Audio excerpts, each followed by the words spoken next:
Étant les jeunes révolutionnaires de la sainte doctrine Boyébine à Liloban à Nzambé, nous avons l'obligation de céder à la possession de nos suiveurs sur l'Internet la sagesse d'en haut dispensée par le prophète Kondumpolo Dominique l'ainsi dit le Dieu de Dieu. En effet, il s'agit d'une interpellation et éveil de conscience de ceux qui prétendent croire en Christ mais demeurent dans l'ignorance macabre. Dieu reste le même pour l'éternité. Ces paroles dites saintes ne peuvent être sujets de l'interprétation précaire par les non-habilités. C'est quoi la religion? C'est un système de représentation du monde et de croyances fondé sur la foi, et consolidé par l'accomplissement de rites ou cérémonies dans le cadre d'un culte rendu à une ou plusieurs puissances, soit une divinité souvent céleste. Une dévotion ou croyance qu'infidèle d'une église exprime dans son œuvre. Au fait, la religion globalement est la manière dont un croyant exécute sa connaissance qui rend gloire à son Dieu. Donc, c'est un comportement digne à une quelconque divinité ou supérieure. Par ailleurs, le monde en résume par le mode de faire la volonté d'un disposé très haut, en s'organisant intelligemment, mettant toute leur sagesse en place pour conduire un groupe des hommes dans une lignée dite absolue, dont est bornée par de lois, principes et traditions mondaines. Colossiens 2, 8. Prenez garde que personne ne fasse de vous sa proie par la philosophie et par une vaine tromperie, s'appuyant sur la tradition des hommes, sur les rudiments du monde, et non sur Christ.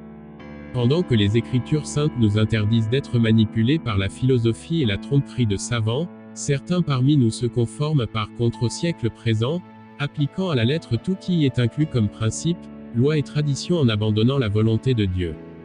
Romains 12, 2. Ne vous conformez pas au siècle présent, mais soyez transformés par le renouvellement de l'intelligence, afin que vous discerniez quelle est la volonté de Dieu, ce qui est bon, agréable et parfait.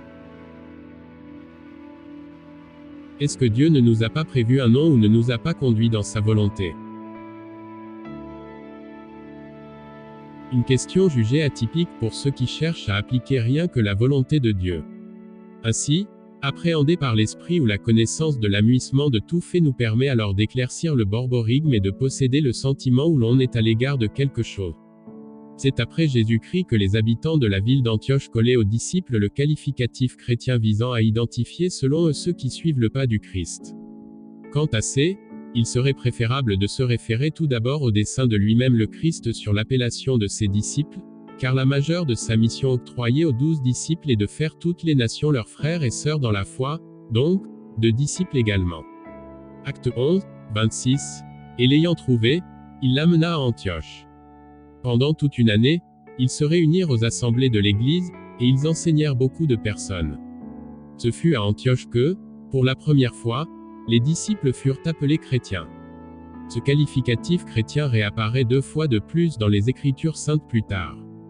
Acte 26, 28. Et Agrippa dit à Paul, « Tu vas bientôt me persuader de devenir chrétien. » 1 Pierre 4, c'est. Et si quelqu'un souffre comme chrétien, qu'il n'en ait point honte, et que plutôt il glorifie Dieu à cause de ce nom. En revanche, Dieu nous a bercés dans une joie immense, celle de rester authentique à sa promesse.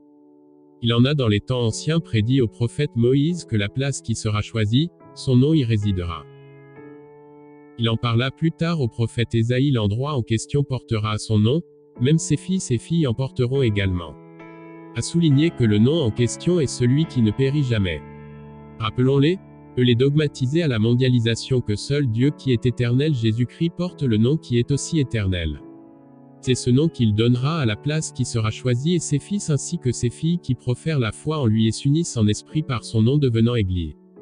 Deutéronome 12, 11 à 12. Alors il y aura un lieu que l'Éternel, votre Dieu, choisira pour y faire résider son nom.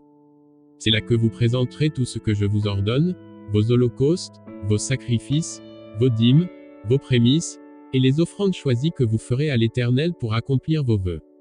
C'est là que vous vous réjouirez devant l'Éternel, votre Dieu, vous, vos fils et vos filles, vos serviteurs et vos servantes, et le Lévite qui sera dans vos portes.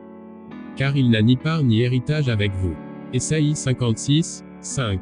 Je donnerai dans ma maison et dans mes murs une place et un nom préférable à des fils et à des filles. Je leur donnerai un nom éternel, qui ne périra pas. Luc 21, 33. Le ciel et la terre passeront, mais mes paroles ne passeront point. Il nous a donné le pouvoir de devenir ses enfants. En fait, Il est alors décerné l'applicabilité de sa volonté strictement pour lui rendre gloire avec piété et considération.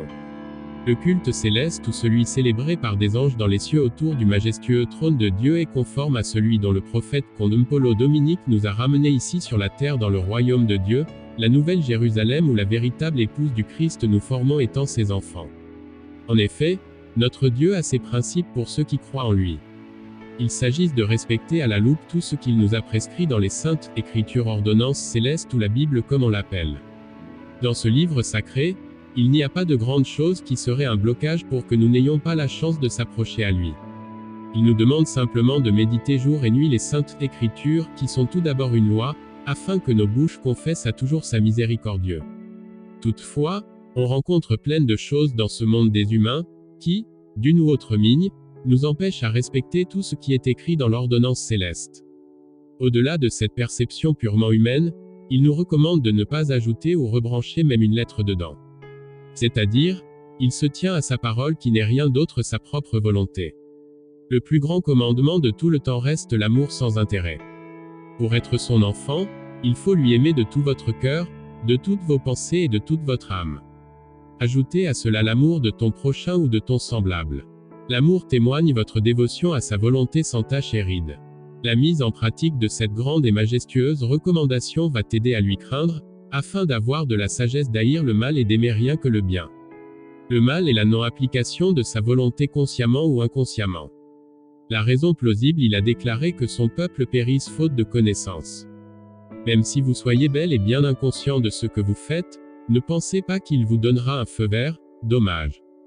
Pour lui, il se réfère à ces mots, que ce livre de la loi ne s'éloigne point de ta bouche, médite le jour et nuit, Josué 1, 8. Certes, il fait grâce à n'importe qui selon sa volonté. Mais attention, il résiste aux orgueilleux et fait grâce aux humbles. N'est-ce pas une conditionnalité avant d'être gracié par lui? Tout ceci est bien écrit dans l'ordonnance céleste.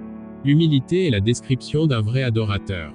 Celui qui est humble n'a pas le temps de faire du mal à son semblable ou désobéir à la volonté de Dieu.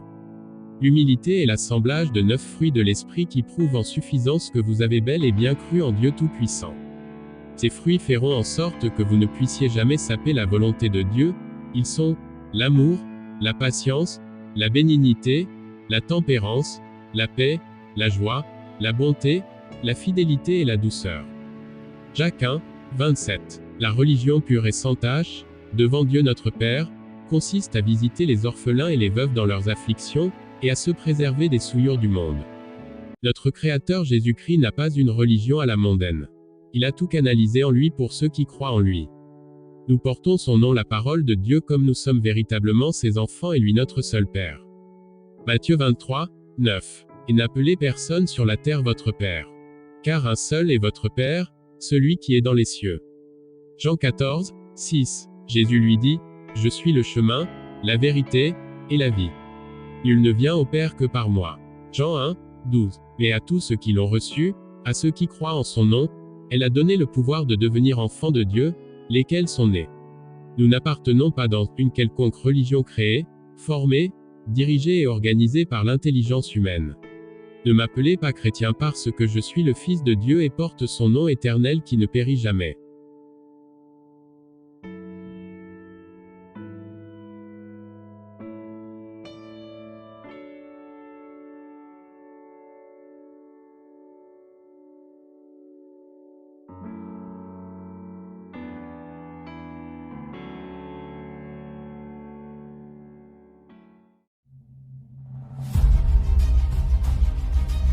Nous sommes les défenseurs influents et emblématiques du message divin prêché par le prophète Dominique Condé sur l'Internet, depuis 2010.